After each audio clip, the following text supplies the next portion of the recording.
নমস্কার বন্ধুরা, আজকে শনিবারের সকাল। এইরকম একটা,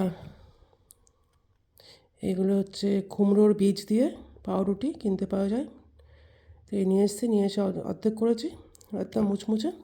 একদিকে তো এখানেতে দিয়েছি অনেকটা ছানার মতো আর কি, এখানে কিনতে পাওয়া যায় চিজ, ফ্রেশ চিজ, গুটি গুটি মার্কা। তার উপরেতে টমেটো দিয়েছি আর একটু শসা দিয়েছি। আর আরেকদিকে নিয়েছি হচ্ছে নিজে তৈরি করা বাড়িতে আপেলের জেলি, আপেল দিয়ে আদা দিয়ে তৈরি করেছিলাম, সেই জেলিটা নিয়েছি। আর বাদবাকি যে শসা টমেটো ছিল নিয়েছি, সঙ্গে নিয়েছি এখানে চা। এটা হচ্ছে আদা দিয়ে আর গোলমরিচ দিয়ে করেছি। এটা যাদের খুব সর্দি লাগার ধাত আছে তাদের জন্য খুবই ভালো খাওয়া। দুধ দিয়েছি চিনি ছাড়া। এই ছিল আজকের খাবার। আমার ভিডিও ভালো লাগলে চ্যানেলটি সাবস্ক্রাইব করার জন্য অনুরোধ হলো। Thank you very much, bye by.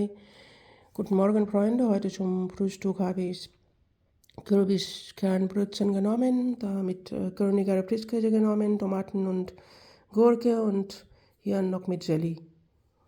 Dazu habe ich noch hier einen Tee genommen. Bitte abonniere meinen Kanal, bleib gesund, bis zum nächsten Video, auf Wiedersehen.